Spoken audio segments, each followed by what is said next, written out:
We have all been there. You spend $80 on a stunning bouquet of fresh peonies. They still look incredible, they smell divine, and 5 days later they are wilting in brown water.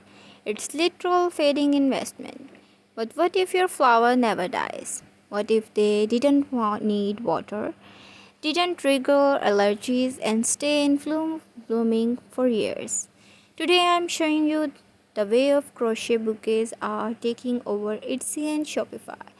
And I am doing to give you the designs inspiration you need to turn your yarn stash into thriving online business. First up, let's talk about the category trend. This is the bread and butter of Etsy right now. We are looking at the must-matched wildflowers, think peonies, chamomile daisies, and sprigs of lavenders. The secret to sell these is the texture. Use a matte cotton yarn rather than a shiny acrylic. It gives that organic, just pick from the meadow feel. When you are listing these on Shopify, market them as flowers.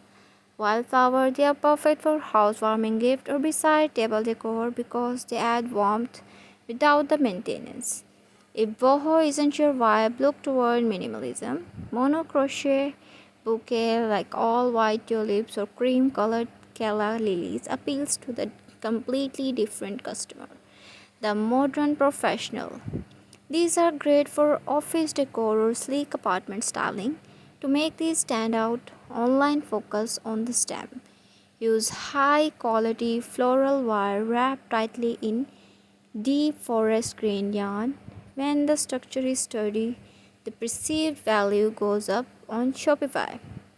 These sell best when photographed in lifestyle setting, think marble countertop or minimalist bookshelves. Now, if you want to increase your profit margin, you have to talk about the wedding crochet bridal bouquet are a massive niche. Why? Because bride need a keepsake they can hold on to forever. Incorporate luxury details.